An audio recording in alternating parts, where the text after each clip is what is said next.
Hello and welcome to MCC second season TV International show. My name is John David and I'm the Business Department Coordinator at MCC and also the host for this show. This show today is different than any other previous show. This show today will be different because my guests didn't come from a foreign country, nor they were born in a foreign country. Both of them born in United States, but the reason why I decided to host both of them here on this show is because they are well involved with different international projects here at MCC and at district office. So I would like to start the show by introducing our guests, or my guests for this show today, Katie Watson, our MCC Admission Officer, and Jeremy Pickard, our ATAC Associate Director and International Education Director. Welcome to the show. Thanks, John. Hi, John. Yeah, hi. Well, as I said, the show gonna be very informal. It's not like, a structured show. We mainly gonna talk about the trip to Amman, Jordan, and Egypt on this show. And I would like to start, Jeremy, with you. Can you give us some sort of a background and idea about the project with Al-Quds College, Sure. if you may, please? Absolutely. As a lot of you know, an interest of the United States government right now is focused on the Middle East and trying to build some relationships with different partners there. So some of the funding that is provided by the United States government is in the Middle East for specific projects. One of those projects that we were funded for was to do entrepreneurship curriculum with a partner college in Amman, Jordan. And that college name was Al-Quds College. This grant and the project that we had developed was to set up entrepreneurship curriculum for career and technical education students. So what we would do is we would come alongside an already existing program and then just offer them 3 or 4 business courses in entrepreneurship for those who may be interested in starting their own business someday. Okay, that's really good to know that. And my next question also for both of you, where do you see this relation going? I mean, are we going to do this for a short period of time? Are we going to be like ongoing base with the Al-Quds College in Amman, Jordan? I mean, what do you think? I think I was pleasantly surprised. I work with international students on campus. I'm the person who brings F1 students to MCC specifically. And I was pleasantly surprised at how interested they are in having their students come to the United States, specifically to Muscatine, and have an international experience. So I think the entrepreneurship certificate is one collaboration that came out of the project, but I think that the trust and the relationship that was developed in just a short amount of time since we've started working with Al-Quds is going to just mushroom. Mm-hmm. We're already in conversation. I've sent materials so that hopefully students, maybe that aren't even involved in the entrepreneurship program, but want to be F1 students and want to have an AA degree from the United States and maybe a 4-year degree from the United States. Now we have this trust and this relationship. We know where they're coming from. I feel completely confident in issuing a student from there an F1 visa. Hopefully we'll start to see a lot of partnering that goes beyond this one particular grant. So I see it being a friendship that can last a long time. Mm-hmm. I'm glad to know that, and especially for me, for someone who came from the Middle East, I mean, I really like to see more and more Middle Eastern students at least coming to MCC and also hopefully offering, the same chance to some of our students to go there and visit and also learn how the culture and how things works there in the Middle East. Okay, Jeremy, what's next? I mean, are they coming to visit us? And if so, when, around what time, what they gonna do while they are here? Yeah, and that is the next step in the process. Part of this also has to do with faculty exchanges, and that's how we traveled to Jordan in late December and early January. Right now we're in the process of bringing 4 Al-Quds College employees over here in late March, early April. It depends on when the visa situation gets worked out. And what we're going to do is continue to work on the project. So we're going to continue to develop the syllabus, we're going to continue to develop the curriculum, and also look at implementing some of the course content for that entrepreneurship certificate program. While they're here, some of the things that they'll do is they will visit with curriculum designers to see how the United States community college system develops curriculum. They're going to check out face-to-face, hybrid, and online classes because that's something that is slowly coming into Al Quds College. They don't really offer a lot of online sections right now, so that's something they're interested in doing. We'd also like them to sit down with entrepreneurs in the area, local businessmen and women, small businessmen and women who have been successful in launching, growing, and operating their own business. And so if you're someone watching today and you have an interest of maybe showing them your business and what you do, we would definitely be interested in hearing about that. And you can contact either myself or John DeBeat or Katie Watson through Eastern Iowa Community College District's website. Thank you. Thank you. Katie, you know what? Can you tell us a little bit and tell the audience a little bit about Al Quds College? Did you like, for example, the college, the buildings, the facilities, the people that work there, the students? I mean, what do you think? I mean, how would you rate them? To compare them to our system, they're set up exactly the same way we are. Classes are 3 credit hours. They're on semester systems. They're 16 weeks. So the aligning of the curriculum was actually pretty easy. They understood our system, we understood theirs.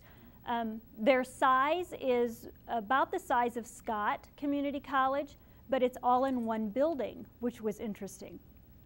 The Jordan itself is a picture. It's gorgeous. It looks like the Mediterranean. The sky is bright blue. The buildings are all whitewashed stone. It's a beautiful setting. And then to have these incredibly friendly, welcoming, gracious people who welcomed us. They treated us like rock stars, really, which, you know, not that we don't get a lot of respect here, Jeremy and I. Yeah. John's used to that rock star treatment. Yeah, Jeremy and I are like, me really? and Katie, that's Really? completely new. You know, I think we're we not have used really... to really having people roll out the red carpet, but they're truly interested in how we do business and showing us. They want to know how we perceive them in the Middle East and to show us how grateful they were that we came. And it was just overwhelming, really, how kind everyone was. What surprised me, there were a number of different learning institutions within that same building. So they have an English language school within that facility. Al Quds College is in that facility. What was the place called that has the sound system? I forget what that's called. Yeah, it was an Australian company that basically allowed them to do media, video production, animation, and also acoustics or sound. And but you could also film a TV show there. You could record your CD there if you're a star wanting to do a television show or an album or whatever. So students can learn there as well as people can come in and pay to have their CDs produced there. And it's state of the art. They did what? Avatar there was produced on one of the machines there, and it's one of only 2 in the world that are like it. So it was just a state of the art facility, and they offer for-profit institutions come in and offer education as well as what we're used to, which is kind of a not-for-profit model. So they really are out of the box, probably more so than what we're used to. And I think we have some things to learn from them as well. And to me, that's one of the really great pieces of these exchanges is when you go over there and you interact with these people, you find out that we have a lot more in common than we do different. And that's something that is very important for us to understand about people in the Middle East. It's not all about what we hear or read in the newspaper or watch on TV. And the other thing is you tend to learn a lot about your own culture and your own institution when you go outside of yourself and take a look at what someone else is doing. That is definitely true, Jeremy. And Katie, thanks a lot for sharing all this information with our audience. Let's change a little bit here. As part of the trip, you left Amman, Jordan, traveled to Egypt, to Cairo, Egypt, and visited different places in Egypt. So let's talk about it a little bit. Let's talk about why did we end up going to Egypt? What did we do while we were in Egypt? So can either or give us some idea about what we did there? Sure, I'd be more than happy to do that. And John's tossing the question to us, but really the camera probably should be flipped back on him, because a lot of the reason why we were in Egypt was some of the hard work that John had done to begin to set up a study abroad program where Muscatine Community College and Eastern Iowa Community College District students could go to Egypt for 10 days to 2 weeks to study the culture, the economic system of Egypt. And that's really why we were there. And we were there January 3rd through the 7th, I think, if I recall correctly. So it was before. Little did we know. Yeah, little did we know that because of Katie's visit, all of this would happen. That's what my husband says. Look what you did over there. Yeah. You stirred them up. I really didn't, I promise. But yeah, little did we know what was going to happen weeks after we left. And it's very interesting to see the footage and know we drove. I know we drove by there, and I know John and Katie were actually in that museum. We took pictures. We'll show pictures later, and I mean, we have pictures of us standing, smiling, putting our arms around our former students, and it was all peaceful and happy when we were there just a short time ago. Yeah, and you know, just to add to what you guys said, I mean, now, you know, because our students' safety comes first, we thought, like, you know, it's really tough and difficult to take the students to Egypt this year. And we're talking about now, hopefully, taking our students again in May of 2012.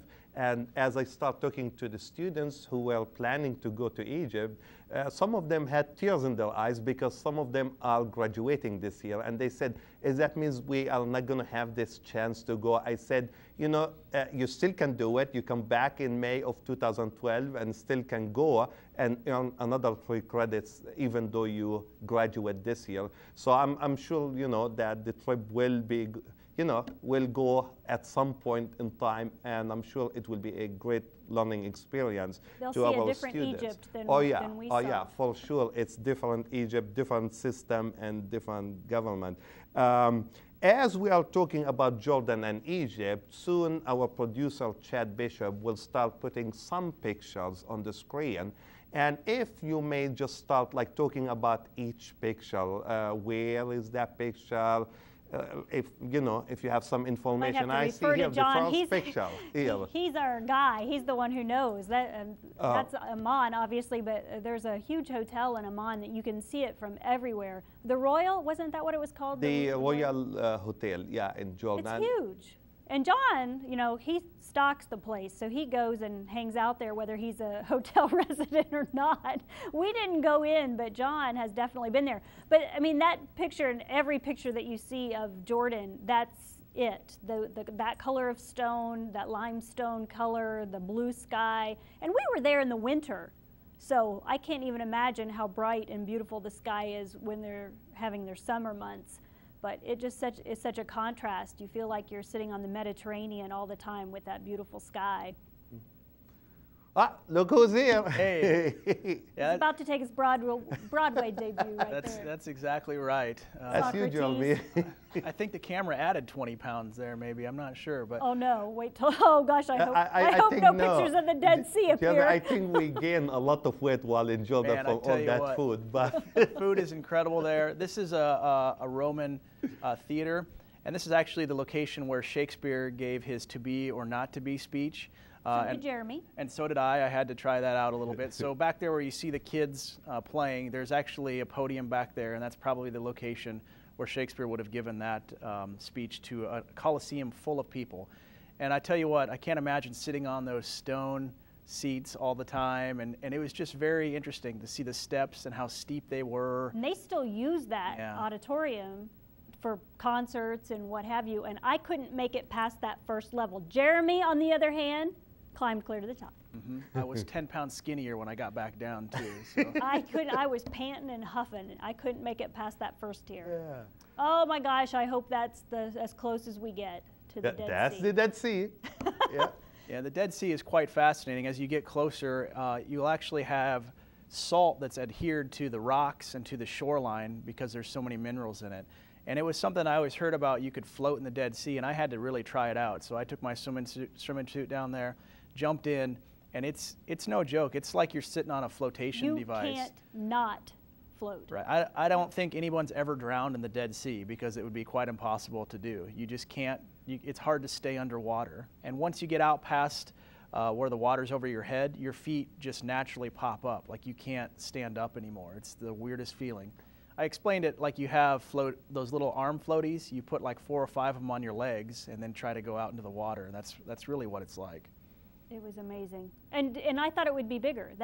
What you're seeing, you can see across to Israel, right, John? It's part of and part of the Palestinian areas. Yeah, it's like Jericho, Jerusalem, you know, yeah, you can see it from your I mean, you side, just, yeah. in your mind, Yeah. as a kid and you're reading the Yeah. stories, you just expect it to be huge. And when we got there, I'm like, wow, I can see clear across. I took my fishing pole and I didn't catch a single thing. No. In the Dead Good Sea. luck. Well, Yeah. they covered me in mud from the Dead Sea. That's why I look so young now. You know, from the people who watch my show, and now they're looking and they're saying, oh my gosh, I don't even recognize her anymore. Yeah, she's like 20 years younger now. That's why, because I look so young. But it is, I kept thinking, well, it should smell fishy. It should stink. This is disgusting, it should stink. But it doesn't, because there's no fish, obviously, in the Dead Sea. It doesn't smell like the muddy Mississippi. Oh, there we are, eating with John's brother. Oh, good times. Hey, you know what amazed me? They don't drink the water there. They drink, if you can see the glass that has the blue top on it, their water comes in a glass that has a seal like a little fruit cup. So whenever you get water, it either comes out of a bottle or in that glass that has a seal on it. Nobody drinks water like just out of the tap. That blows me away. I don't. Hey, Jeremy, that's the reason why you gained 20 pounds. I know. Yeah, every picture will be us eating, because that's all we did. Yeah, and the cuisine there it's very interesting. You can see I'm eating some chicken and rice, and I'm not kidding you, everywhere we went, the food was just really good. It's not really spicy. It's just kind of not, I wouldn't call it bland either. It's just flavored just right. A lot of lamb and a lot of chicken is there, obviously, because of the Muslim influence. They don't eat much pork. But you'll basically get some lamb and chicken no matter where you go. Fish, some fish. Yep, some fish and pita bread. Every place you go, you get the bread. pita, and it's Hummus. fresh made. It's great. It's really good if you like bread. Mostly unleavened.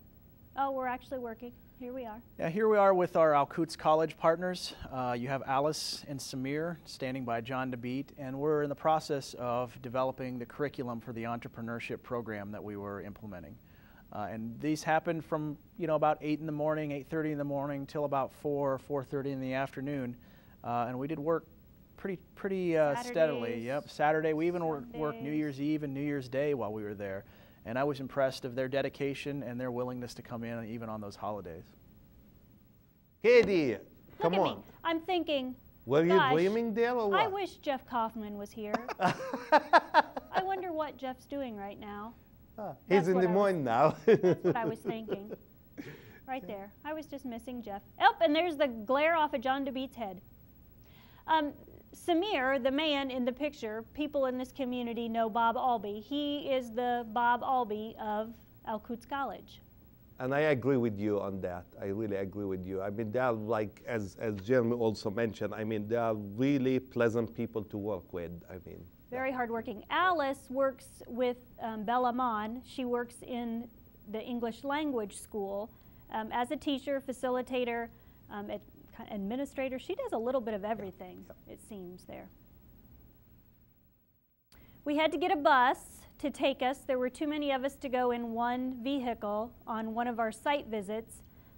This was after we came back from Egypt, and we started visiting with places that might be loan institutions for students who come out of this certificate program, other small business owners, places, Chamber of Commerce, people who either might sit on the board of directors for the program, or small business people who might serve as mentors for the students, just starting to generate interest in the program, or looking for people who might give us feedback on what we had done so far. So we got on the bus and headed out around Jordan, and what a hoot. John, you'll have to describe this entity, what office we were in at this point. Okay, mainly this is the office, the guy that is standing next to the flag. He is the director of the Money and Development Funds. And this is one of the places that we visited in order to get his support to, number one, become part of the business advisory board that they need to create, and number two, to get the support or the financial support for the program from his department. And it was very pleasant meeting. We had really good time talking to him, and we got really an excellent, again, feedback and results by meeting with this guy. So he offered to actually pay for the materials for this, the startup for the program. And as you know, the Queen of Sheep. I am the Queen of Sheep, but this is a little goat. I found a little goat. This is actually a Bedouin tent. As we were on our way to the Dead Sea, there are still tribal people who live in tents and raise livestock. And as you can see, not a lot of grass growing. Some of the pictures, hopefully, that we have will show what little greenery there is in this area. So they move from area to area, grazing their camels, goats, sheep. And this poor little thing was hooked up to a rope by his foot and was hollering, so I found him. I just want to know how Katie answered the question on the reentry form. Did you bring handle back any livestock? Yeah. That's a question I think we need to ask. I have this little goat under my coat. Is that a problem? I'm sure she said no. Well, she got back, Just so what she John must have said no. Say no to everything. Just say no. Okay. Okay. Well, that's what I got, Tom. I have the same clothes on in every picture, including what I have on today. I just noticed. Maybe I shouldn't have worn that today. Right. I hadn't even thought of that.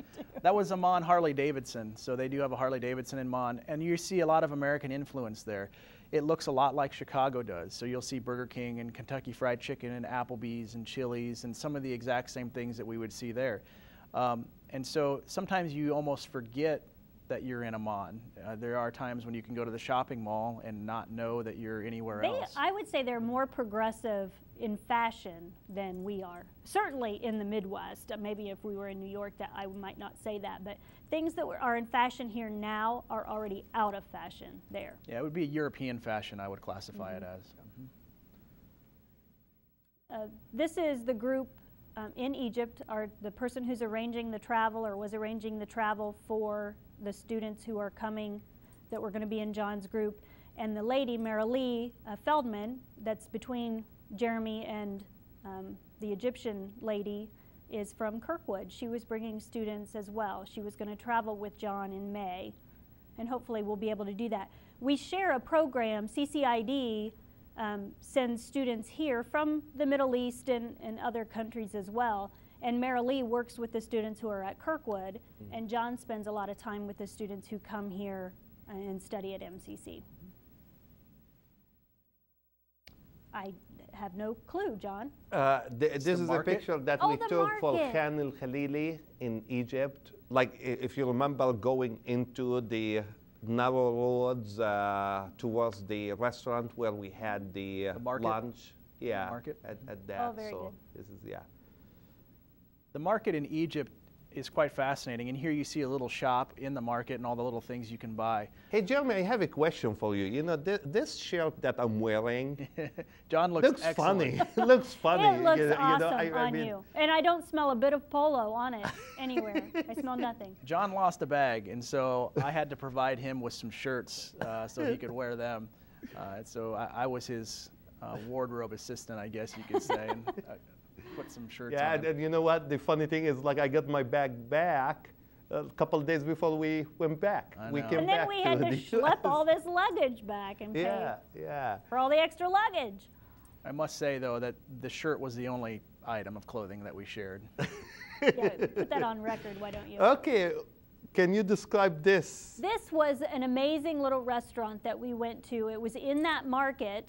The gentleman that's in the blue shirt at the front, in front of John DeBeat, was Remy. Remy was our guide. He came from the tour agency, and he spent the day with us. They don't leave you alone. They made sure that we had someone with us the whole time we were in Egypt. So he was with us, and then obviously the waiter, it's kind of a Casablanca kind of a theme. That's our waiter in the back with the little fez hat on. Jeremy, what do you think of the Egyptian food? I mean, versus like the food we had in Jordan. You better say the right thing. Are they similar? I mean, or they are a little bit similar, and I guess for me, I preferred probably the Jordanian food just a little bit more, and I don't know quite why. I don't know if I could tell you. Could it be the spices? Maybe. Because I noticed the same thing, and it's my first time He's going to Egypt. only mad about the pudding. You're mad about the pudding. Yeah, that was just wrong. Something was wrong with that pudding. And, I don't know what was wrong with the pudding, but there was something. It tasted like toilet water is what was wrong with the pudding. Other than I've never tasted toilet water, but I'll take Katie's word for it. It smelled like toilet water. There's Alexandria, the Mediterranean Sea. I mean, we did in Alexandria. We've come out of Cairo and we've hit the Mediterranean at this point. So we've traveled 6 hours. Maybe 2 or 3. It was on a train. It seemed like much longer. And this is the library in Alexandria, a very famous library. It seems like a weird picture, but the clouds that you actually see are a reflection pool. And so, and the dome there is the actual library. So as you're standing there, that's a body of water kind of on the left-hand side there, and the nice sky above. A very beautiful place. This would be north of Cairo, on the Mediterranean. This is why Nancy Lucart was going to Egypt. She wanted to see this. It's very famous, and unfortunately, she'll have to wait and see it next year. Next year, yeah. There's John and I. We're on the Nile. I don't know what that... Mosque. Would that be a mosque? Is that a mosque? No, it's not a That's mosque. the Cairo Tower. Cairo the Tower, one behind there you us go. We're is the back Cairo in Cairo. Tower. We've come out of the museum. We had visited the museum. A handful of our former students met up with us. Ahmad came, that's where the 6 hours came from. He came by train to see us while we were in Cairo. So we had spent the morning with them at the Cairo Museum. Thank goodness we took the time to do that in light of the fact that now there have been some things destroyed, and we got to see them while they were still intact. So this is where all the action is taking place now. I saw there was a fire there yet this morning. There's a lot of cats. I didn't get enough picture of cats. There were a lot of policemen and a lot of cats everywhere. This is probably the most beautiful area that we visited in Cairo, this area around the museum. And this is the exact spot where they're, having these rock throwing contests, and they're digging up the street in order to have these protests. And so when you were there and when you saw it and when you see it like this, and then you see it on TV, it just really, really kind of saddens your heart, and to know that we were just in that area not too long ago. But I do think of my friends in Egypt often. I remember them in my prayers, and you just hope that this change that they're trying to bring about definitely is for the better. It shows how desperate they are for change. And when you see the pictures outside the museum, there are so many artifacts there that there are artifacts sitting outside. You can see them just like in the yard. They have, and we're climbing on them, taking